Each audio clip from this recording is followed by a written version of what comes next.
Okay, like I was saying, the Jewish people, when they celebrate the book of Esther and the Feast of Purim, they have a really good time. In fact, what they do is they have special cakes that it's only for the Feast of Purim, kind of like we have certain things that we do that are generally for specific holidays. We might eat hot cross buns for Good Friday, but you can still find them other times of the year. They also get dressed up, and I've seen actually some pretty weird costumes. But normally they dress up like the characters we're going to see in the book of Esther. And Elsa, if you can move on to the next slide. We see two of those characters here. Elsa drew us a couple pictures of who they are, Queen Esther and the king, her husband, King Ahasuerus, or Xerxes, depending on your translation. They also have special noisemakers and boo whenever the wicked bad guy shows up. So whenever you hear Haman in this story, you're supposed to boo. So let's just practice. Haman. Very good. So every time you get to, of course, Jeanette just walked in and everyone booed. No, what we're supposed to be booing is the evil man Haman. And excellent, you guys are already on the ball. And in the story of Esther, Haman. Okay, we missed on that one.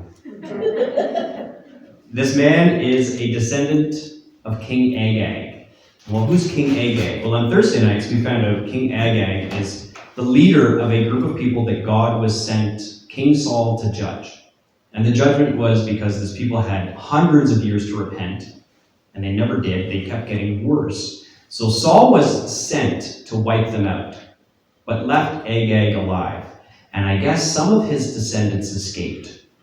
They didn't do a thorough job. In fact, that's the passage where Samuel walks up to the king and says, "So how did it go?" And the king said, "Oh, it was great. We obeyed the voice of God. We did what we were supposed to do." And Samuel says, "Why do I hear cows mooing and sheep bleating then?" "Oh, well, the men wanted to keep them for a sacrifice. Doesn't that sound like a good idea? And why is King Agag still alive?" "Well, I was going to make a public example of him." And Samuel said, "That's not what God asked you to do. It's better to obey than it is to sacrifice." And that passage comes from here. So we actually see that this, all the way hundreds of years later, affects the people of Israel. Because here's a descendant of that guy. And his name is Haman. Excellent. We're on ball. So in Esther chapter 1, and I'll be reading from the New Living Translation, just because it's nice and easy reading, and there's no these and thous for me to trip up on, or words that I have to really explain. And they're going to use the term Xerxes as the king. And whether it's Xerxes, Artaxerxes, normally the Hebrew calls it Ahasuerus, it's a story of a king who at the beginning, he reigns in Persia, 127 provinces. And you're like, wow, they're probably small provinces. But the distance is all the way from India to Ethiopia. That is a vast territory. 127 provinces. And in the third year of his reign, he gave a banquet and a tour, basically, of all the riches to his royal officials. So they went on a tour together to see, oh, look at what we have. So could you imagine that? That would be the equivalent of, how the queen or some of the royal family comes into one of the Commonwealth and gets a tour of the nation. But it lasts for 6 months. It's that long of a tour. And then they have a special party in the capital, the summer capital of Susa, which is also known as the Citadel. And this banquet lasts 7 days. That's a party. And it says here that it was in the courtyard of the garden, the palace garden, and the courtyard was beautifully decorated with white cotton curtains and blue hangings and things that were fastened with white linen cords and purple ribbons to silver rings and embedded with marble pillars. There's gold couches, silver couches on all this mosaic marble, like marble pavement, where there's all these different costly stones that are making the pictures. It's not just random. There's pictures on there on the ground. So you look down and you go, oh, look, there's a picture of a griffin. There's a picture, because it would have been like idols and gods. Oh, look, there's a picture of the king made out of different marble. And there was drinks served. And this is the one where one time Sean and I read this together, and we realized this king he's like a frat boy. So I want you to picture this guy being about 25 and just coming into his own. Okay, so at 21, he inherits the kingdom and he can do whatever he wants because he's the king. But he's got responsibility, but for the first 6 months of this year, it's just a party, and then he finishes the party in the hometown. And it says, there was so much royal wine because the king was generous and there were no limits placed on the drinking. So you could drink as much or as little as you want. It doesn't say that you were forced to drink. And every single cup was made of gold or silver. They were all different. In other words, that's a lot of handcraft. It's a lot of work. It's easier to make one cup and copy it than it is to make individual cups for everybody that showed up. And at the same time, the queen, whose name is Vashti, was having a banquet in her palace. She had her own palace. She has this royal palace. So the garden, all the guys are partying in the garden. And inside the palace, all the women are inside. We still do that sometimes. We still do it. We don't do it on purpose. We're not like, okay, man, you are outside, and women are in. And we still do that, though, because you'll just notice men and women congregating together. But halfway through right on the end of the party, the king was in high spirits. Of course, he's had a lot of wine to drink. It actually says that. And he decides, you know what? I just want to show off. My wife she's just awesome. I just want you guys to see her. She's so beautiful. I love her so much because of that. And so he sends 7 guys, eunuchs. Why are they eunuchs? Well, because then they can't get in trouble because the queen's so pretty. And he sends 7 of these eunuchs that no longer have the parts that males have for that stuff. So they can't get in trouble. And each one of them goes and invites her to come back so everyone can look at this queen. And she says no. 7 guys are sent, and she says, no, I'm not doing what my husband, I don't want to do that. He's so full of himself, is the impression you get. And so the king's immediately, he's like, okay, what do we do with this? Because we know this is probably going to cause a problem. And the advisors tell him, this is going to cause a big problem. And it lists all the advisors. I'm not going to say all their names because I'm going to butcher them, because they're not like everyday names that we have. But he asks his best advisors. And they say, you know what should be done? We need to make a law that says women should really respect their husbands, because they weren't. Because what's going to happen is, if she disrespects you, every single woman in the kingdom is going to disrespect her husband. In fact, what you should do is, you shouldn't have her as queen anymore. And that's what he does. He said, okay, you guys are he listens to his advisors. Now that's pretty good for a young guy to be doing that. And he does. And so it kind of brings balance to the kingdom. Because the ultimate of any kingdom is the home, the family unit. That's where the real strength of any kingdom is. That's why you see, in some cases, some countries try to break up the family unit, because the family unit can be stronger than national pride. But that's only the beginning of the story. What happens next is, obviously, Xerxes realizes, I need a queen. Everyone else has queens. Why don't I have a queen? He's got lots of concubines, but he's got no queen. He says to his men, who obviously are paying attention because they notice him, he's upset. He said, you know what we should do? We should have a beauty pageant. And so until you find the woman that you want, we're gonna go through and we're gonna find all the best looking young women, and the one that you like, she's the one. She's the one that you can have. And so they do that. They go through all the kingdom, remember, 127 provinces, including the capital city. And they start rounding up these women. Now they don't just round them up and throw them to the king. That wouldn't be nice, because some of them are going to be dressed differently, some are going to have their hair cut differently, they're not going to. He's got his favorite things he's looking for, so they have to go through 6 months of one type of beauty treatment, and then 6 months of another one. So this first 6 months is like getting into shape.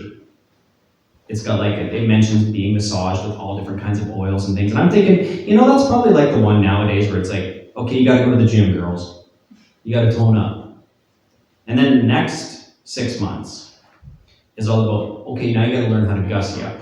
That's an old-fashioned term, but it means putting on makeup and dressing right, because you want to impress the king. And at that time, when they were done, if the king remembered them by name, they could come back. But otherwise, they were just sent to the house of the concubines. And one of those women, one would be picked as queen. Meanwhile, another thing is happening. And here's where you see the Jewish people enter this story. They don't even have the Jewish people enter the story till like chapter 2. And there's a Jewish man in the main capital city, like the summer palace of Susa, whose name is Mordecai. And he's part of the Benjamin tribe, so he's a Benjamite. And his family was with those, one of the first ones taken from Israel. So he was taken from his homeland. But he applied himself, because when they took people in those days, they took them not just because we're going to take you and make you slaves. No, they took them and they put them in high positions, educated them in the governmental systems and languages of the day, so that they could therefore serve in the government. It's actually a really good idea. So they're giving us all these different people. Daniel is one that gets a free education. And this guy Mordecai is with this group that was captured. Now he had a cousin named Hadassah. And she was very beautiful, but her father and mother died. So she was an orphan. Now a lot of people died as a result of the captivity. And sometimes this is what happens is Mordecai took her into his own family and raised her as his own. So that's what he did. He raised her as a daughter. And guess what? Esther gets picked. She has to be one of these women. But there's something about Esther. There's something that impresses everybody. Whether it's because she's really good at listening, whether it's really just her way she stands or something, but people follow her. And the eunuch that's in charge of all these women is so impressed with Esther, he gives her palace servants. Palace servants. It's awesome. So she has not only getting herself ready, she has 7 other people getting her ready for these beauty treatments. She gets a special diet. But Esther hasn't told anybody yet that she's a Jew. Nor has she told anybody that she is part of Mordecai's family. She hasn't told anybody, because Mordecai told her, don't be spreading this around. And this is where you see some of the characteristics of Esther. She listens. She listens to Mordecai. She keeps it quiet. She doesn't have to broadcast where she's from right now. Now, as this is going on, during this beauty treatment time, a plot comes up to kill the king. And it's 2 of his guards. It's basically 2 of his Secret Service agents decide, that's it, we've had enough, we're going to kill him. We've had enough of this guy. And we don't know why, but they decide they're going to kill him. And Mordecai hears about it. Now this comes up later in the story, but Mordecai hears about it, tells Esther, and Esther tells one of the royal officials, the plot is found out and the king's life is saved. And we go, oh, way to go, Morty. Right? Because I like to call him Morty, more than Mordecai. A little less spit involved than that. So Mordecai saves the king's life. And it's written down in the book of the history of the king. And here it is, we're all the way to chapter 3, and here comes the bad guy. So it's a little time later.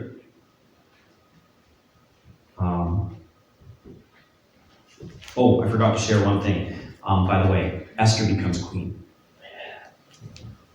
That's good news. Okay, Esther becomes king or queen because she pleases the king in a way that no one else can.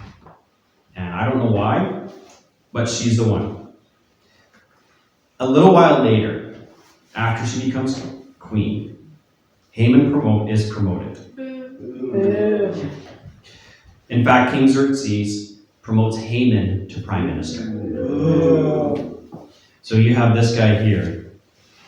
This is the kind of leader he is. All the king's officials would bow down before Haman to show him respect whenever he passed by, because the king commanded it. But Mordecai refused to bow down. When the palace officials asked at the king's gate, Mordecai, why are you disobeying the king's commands? And they kept asking him day after day, and he still kept refusing to comply. Then finally he says to them, I can't bow down to this guy because I'm a Jew. And does it mean that Jews can't bow down to anybody? no, but he cannot bow down to this Agagite.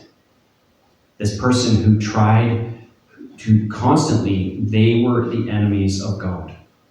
When Haman saw that Mordecai would not bow down or show him any respect, he was filled with rage. You know, like that kind of rage where your nostrils flare because you're so angry?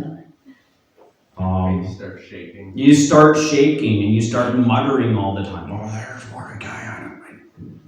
You start sounding like Yosemite Sam. And so Mordecai, it wasn't enough just to get rid of Mordecai. Instead, Haman looked for a way to destroy all the Jews in the entire empire. We've heard of this happening throughout history. Try to eliminate an entire people group out of an empire, especially Jews. In fact, I didn't realize, I was doing some research this week, and it was on the internment camps that we've had in Canadian history. That was something that the War Measures Act, you can intern anybody you kind of wanted to back in World War I and World War II. World War I, the most populous group we interned were people from the Austro-Hungarian Empire, and most of them came from Ukraine. Go figure. I mean, they weren't considered naturalized citizens yet. In the Second World War, it was Japan was one of the ones represented, definitely. We were very harsh with Japanese-born Canadians. But at the same time, we had Jewish immigrants coming, escaping the Germans, and they put them in our internment camps. I don't know if it was the same camp, but the other people that we were interning were German prisoners. Wouldn't that be ironic? Now, God could use something like that. That could be a moment of reconciliation, or it could be really awkward. So we've even seen similar things. Now, we didn't try to eliminate all these people, but Haman is. So this is what Haman's plan is. He approached the king. Haman's plan. As he approaches the king, he says, well, you know, king, there's a certain race of people, they're all throughout your empire, and they keep themselves separate from everyone else. Their laws are different from any of the others, and they refuse to obey the king's law. So it's not the king's interest to let them live. If it pleases the king, if you issue a decree to have them destroyed, I will give you 10,000 sacks of silver to the government administrators to be deposited in the royal treasury. In other words, he said, these people are different, they don't belong, because they're different, and they just won't fit in. I'll pay you to get rid of them. The king agrees to the decision by removing his signet ring, which he uses from his finger, so that Haman, the son of Hammedatha, the Agagite, the enemy of the Jews, he says, the money and the people, it's all yours. Just do with it as you see fit. So on April 17th, the king's secretaries were summoned, and this is just a date that they give here. It's a specific day on the Hebrew calendar. And it was sent to the king's highest officials and their governors, and there's going to be dispatches sent. And what they did is they went through, earlier on, part of Haman's plan was, that's right, good job. I missed that one. He did something called casting lots. So imagine us putting the calendar in front of us, and we decide, okay, which month do we want? And we randomly pick out one month, and it happens to be this year, because the Hebrew calendar they actually have an extra month every so many years. So this year, that's why it's in March. So that you look up and it's, okay, so we're going to do it this day, or this month. And then you go through and you have all the days of the month laid out before you, and you go, we want this day. And you pull it out at random. That's what they call casting pur, which is why we get the name Purim. We'll find out later. So that's how they came up with the dates. How'd they come up with this date? Is it Haman's birthday? No. It has nothing to do with that. It just happens to do with a random day that they're going to kill all of them. And this is what the law says. And it was sent out to the king's highest officers in all the provinces, and they wrote it in every language that they had, and they sealed it with the king's signet ring. and dispatches were sent from messengers to all the provinces of the empire to order that all the Jews, young, old, women, and children, were to be killed, slaughtered, and annihilated on this single day. And it says here, it happened to be on March 7th of the next year, and the property of the Jews would be given to those who killed them. And a copy of this was issued everywhere, and the king actually sent runners, swift messengers. See how I have there's a seal on this document? That's what it would have been, but it would have been a king's seal, so it's an official document, not like an official document for winter, because this is winter's seal. She has a press like this, so if you ever get a letter from her, it'll probably have winter's seal, so you know it's from her. It's like a signature. And everybody gets one, in all the provinces, in all these main places. And now we get into the heart of Esther, where we can really learn. There's not a lot that we can really learn from this, except that history does have a habit of repeating itself. We can look and see these kind of things repeating themselves. But in chapter 4, there's some personal application here. When Mordecai learned about all that had been done, he tore his clothes, he put on burlap and ashes. That's what sackcloth really is. It's like burlap. Uncomfortable for a reason. And he went out into the city, crying with a loud and bitter wail. He went as far as the gate of the palace, and no one was allowed to enter the palace gate while wearing those clothes of mourning. And as news of the king's decree reached the provinces, there was great mourning among the Jews, and they fasted and wept and wailed, and many people lay in burlap and ashes. When Queen Esther's maids and eunuchs came and told her about Mordecai, she was deeply distressed. So she went and sent clothing to replace the burlap, but he refused it. Then Esther sent one of the king's eunuchs that was appointed to serve her and ordered him to go find out what was going on. So the eunuch went to Mordecai to the front of the square of the palace gate. And Mordecai told him exactly what was going on, about how Haman, thank you, had promised to pay money into the treasury to get rid of the Jews. And Mordecai actually gave a copy of the decree right back to this guy, Hathach, to show to Esther and explain the situation. So he asked Hathach to go direct to her, and for Esther, the queen, to go right to her king and beg for mercy. So Hathach returned to Esther with Mordecai's message. Then Esther told Hathach to go back and say to Mordecai, all the king's officials, everybody knows that the king only has one law when it comes to bugging him at work. That's really what it's saying. To go into the presence of the inner court without being invited means you are to be put to death. Unless he holds out the gold scepter, then you're allowed to see him and talk with him. Now it sounds like a harsh law, I get it. Anybody that interrupts the king while he's at work gets put to death. However, this is a king, the frat boy king, who's probably going to get distracted easy. And he has 127 kingdoms or provinces to reign. There's a bit of a sense there. Now, there are times like that where, you know when it says do not disturb? Yeah. That's what this is. Now, this is the do not disturb of that time period. I agree, it's way more harsh than what we really need. When we have do not disturb mode on our phones, it doesn't automatically kill the other person's phone. But that's the point behind this law. But Esther says, he hasn't called me. I am not supposed to go to work for 30 days. I can't visit him. And Mordecai says this, don't think for a moment that because you're in the palace, you'll escape with all the other Jews who are killed. If you keep quiet at a time like this, deliverance and relief will still come for the Jews. God will still rescue us. But you and your family will be wiped out.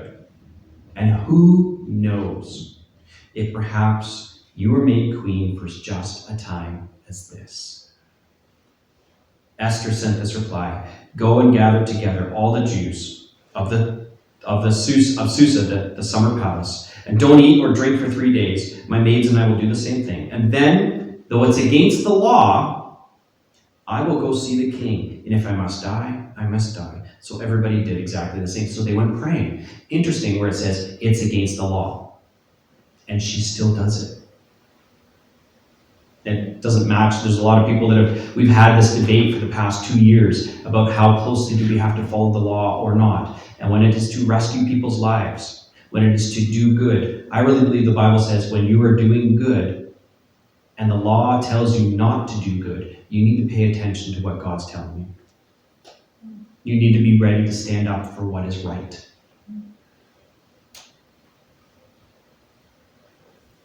On the third day of the fast, Esther put on her royal robes and entered the inner court of the palace across the king's hall. Now the king was sitting on his royal throne facing the entrance, so kind of like I'm facing everybody here.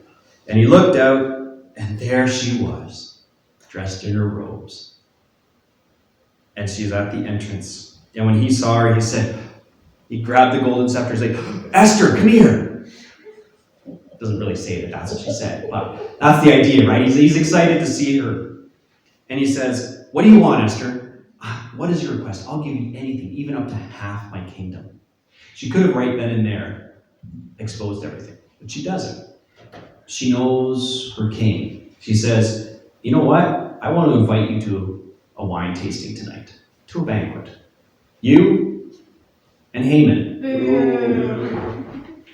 So the king turned to his attendants and said, tell Haman to come quickly, because, that's right, Esther has requested the two of us for a special wine tasting. So the king and Haman went to Esther's banquet. And while they were drinking the wine, the king said to Esther, now tell me, what do you really want? What's your request? I'll give it to you, up to half the kingdom. Esther replied, this is my request, my deepest wish.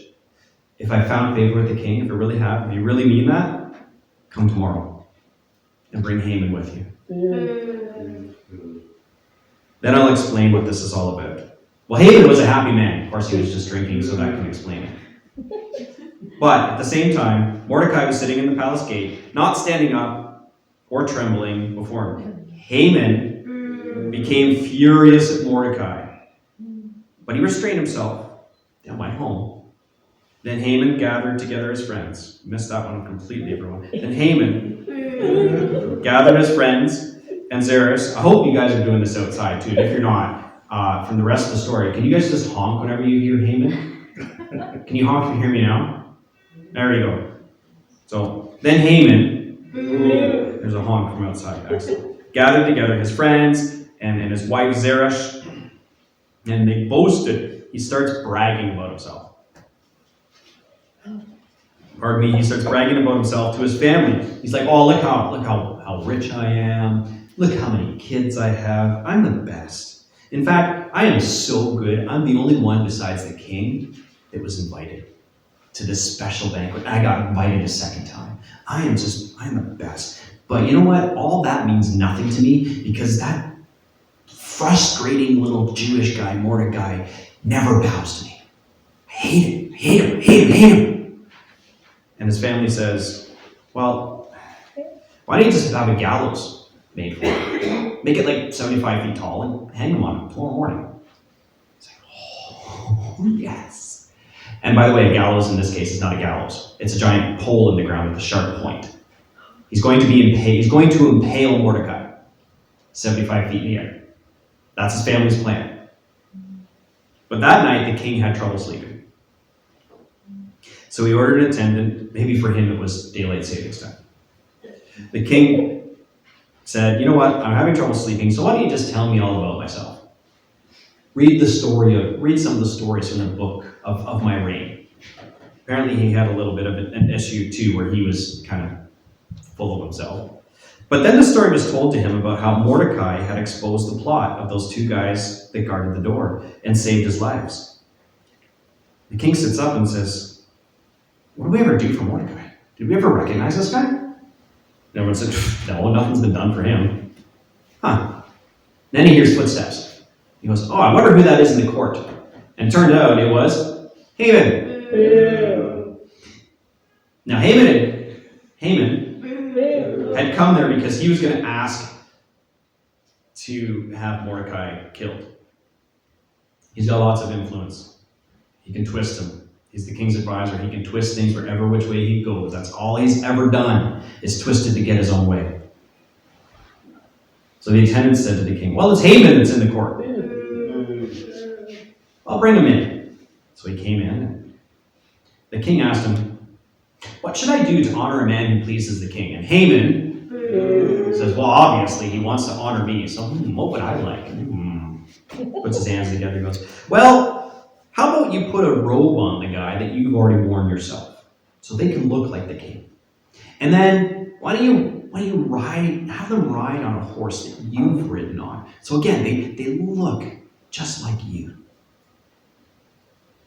And you know what? Have one of your officials walk in front and say, hey, this is what the king will do for somebody who honors as he honors them. That they look just like their king. You know what? That kind of reminds me of Jesus. Just a quick aside. That's what Jesus does. You know, we're clothed in Christ, and he wants to. Jesus says, for those that follow me that don't deny me, I won't deny them. I will publicly proclaim them to my Father and angels.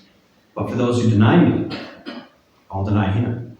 So that's amazing that we are actually clothed in Christ too. So when the angels are going, hey, look, this is one of God's kids, you can tell, look at the way they act. Look at the way they're dressed like Jesus in the good works that they're doing. Back to the story. And he says, you know, have the guy just paraded through the city that way. And the king says, excellent. And he says to Haman, quick, get the robes, get the horse, and do just as you have said. And at this point, Haman's all puffed up, probably going, look at me, it's coming to me. And do it for Mordecai the Jew. And I'm sure there are many words that I'm not really supposed to repeat in church that went through his head. Yeah, there's a lot of funny information. Right? It's like, what? And don't leave anything out that you suggested.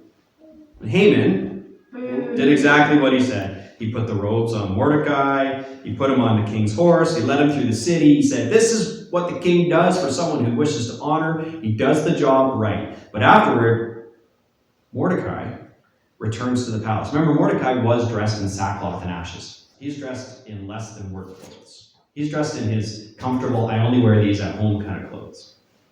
Really, sackcloth and ashes is morning wear. And so, hey, why is Mordecai allowed to go back to the palace? Because he's been reclothed. He's reclothed, looking like the king. He returns to the palace. He leaves as he's brought in. Kind of looks disheveled, messed up. And as he goes back in, he looks just like the king. However, Haman, he goes home humiliated. And he's now the one covering himself up. Covers his hood down, pulls it right down above his head, and quickly goes home humiliated. And then his wife and his friends will say, well, since it's Mordecai that's humiliated you and he's Jewish, you're in for it, buddy. That's my translation of it. And while they were still talking, during this embarrassing moment, the king's eunuchs arrive and bring Haman to the banquet. So the king and Haman sat at Queen Esther's banquet. On this second occasion, though, the king says, okay, Queen Esther, why have you brought us here? What is it? I'll give it to you up to half the kingdom. And Esther says, you know what? If I have really found favor with you, then please grant this request. I ask that my life and the lives of my people be spared. For my people have been sold to those who would kill, slaughter, and annihilate us. If we'd only been sold as slaves, that'd be one thing, though the king would be at a loss because I'd have to leave. But we've been sold out to be killed, annihilated. Who would do such a thing, said the king. Who would be so presented to us as to touch you? And Esther replied, and this is it. It is the wicked Haman. And she points him out right there. And the king, he's ticked off. He is so angry that he leaves. He's so angry he leaves the room. While he's away, Haman realizes the king's got it for him, and he pleads for his life. But he pleads for his life in such a way that it looks like he's trying to sexually assault the queen. He falls down on the couch and he's like grabbing at her and pawing at her. And so when the king comes back, what does it look like to him? What? Are you seriously going to molest the queen in my house? And by the time the words were out of his mouth, they had covered him up and he was on his way to be executed. In fact, one of the guys that covers him up and takes him into custody says, hey, by the way, remember that Mordecai guy you honored? Like yesterday, like today? Haman wanted to build a he put a pike outside of his house to slaughter Mordecai. And the king says, that's all right. He can die on it. So they do. And that is the end of Haman, the enemy of the Jews. However, and everyone can now we can be like, yeah. Now, what's cool about this is because of this, Haman the king realizes, okay, this guy had all kinds of property, he had all kinds of prestige, we can't just let it go to waste. He gives it all to Esther's family. And now is the time where Esther reveals, by the way, that Mordecai who saved your life, that you just honored, that's my uncle. And suddenly everything makes sense now. And the king explained, this is awesome. But there's still a problem. Because the Jews are to be killed. You cannot change the law. And that's the thing, you can't change these laws. So what do? So he says, the king says to them, okay, tell you what, I already took the signet ring off, so the ring that would press the wax for the seal. I took it off Haman before he was killed. So boo, but yay. So I'm giving that power to you, Mordecai and Esther. If you guys can come up with a law, go for it. So they do. They come up with a law that says when the people come to attack the Jewish people, they're allowed to defend themselves. Because before they were not allowed to defend themselves. By law. Now they're allowed to defend themselves. So when that day comes and everyone's going to attack the Jewish people, they can defend themselves. Okay, that's great. So what happens next? What happens is when the day comes, everybody goes, and everybody that's angry with the Jews is still going to try to kill them. But the Jewish people all of a sudden have all kinds of favor. Who's the prime minister now? Mordecai. Everybody wants to be connected to that guy. In fact, this is where a lot of people decide, I'm going to become a Jew.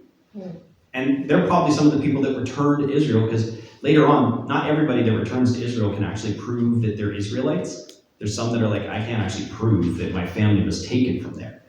That could be some of these people that became Jews later. And it's awesome.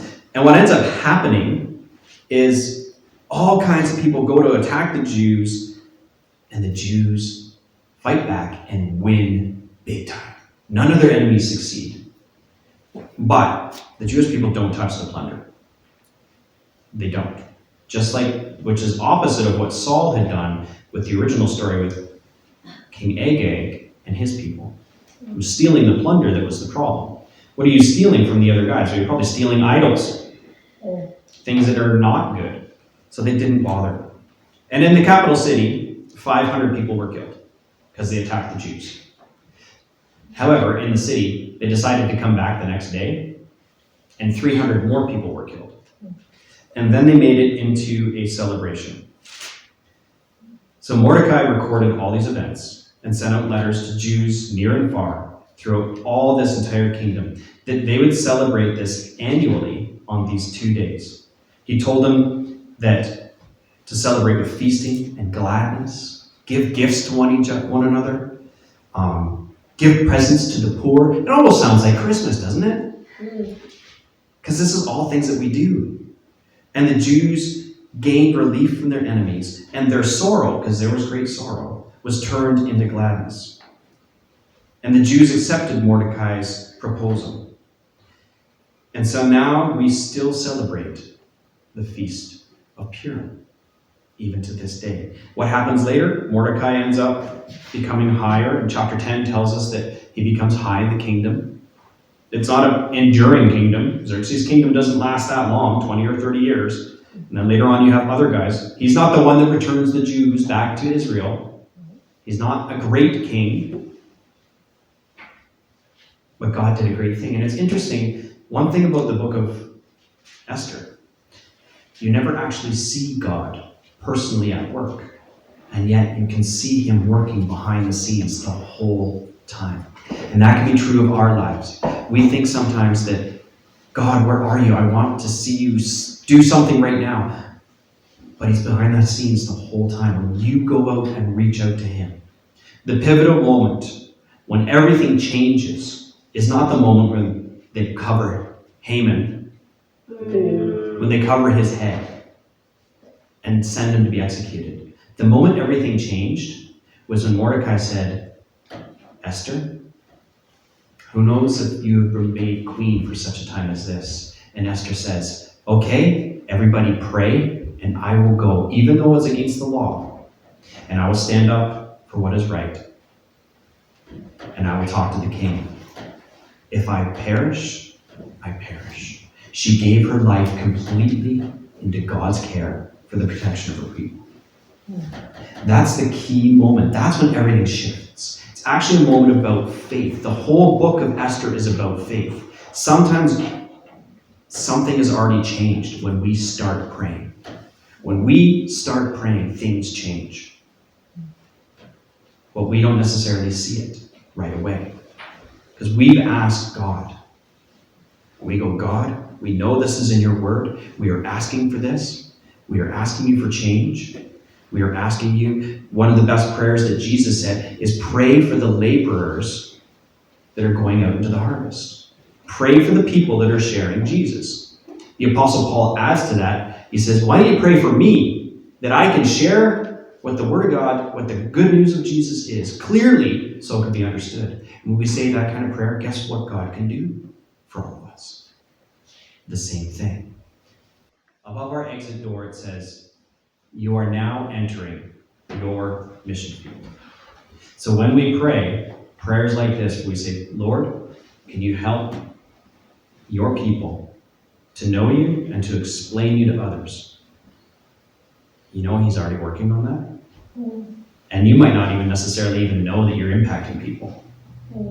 You might just been nice to somebody who was having a horrible day. I don't know how God can use all of us. So when I look out in this church here, I don't just see a church congregation. I see the potential for missionaries to reach this neighborhood, to reach this part of the world.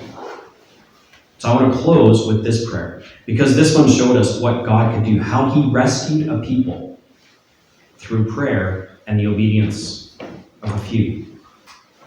What could he do with us? There's more than just two of us here. So Lord, I just pray for everybody here that we would, first of all, know you and know you more. Not just know about you. It's great to know about you and what you can do, but to actually know you personally and how you want to impact our lives. And I also pray for everyone here that is connecting to you, that what they've learned, they can share with others, and it'll draw them to you. And you are a big God. And it's when we come to you and ask that you can do big things. Just like how you did in this story through an orphan girl and an exile, a man in exile, and how you could impact and save a people. Thanks, Lord, that you hear our prayers and are already working on them and empowering people. Help us to share the good news that you are Jesus, the one who saves us from sin and the worst of ourselves, and you give us yourself in return by your Spirit. Amen.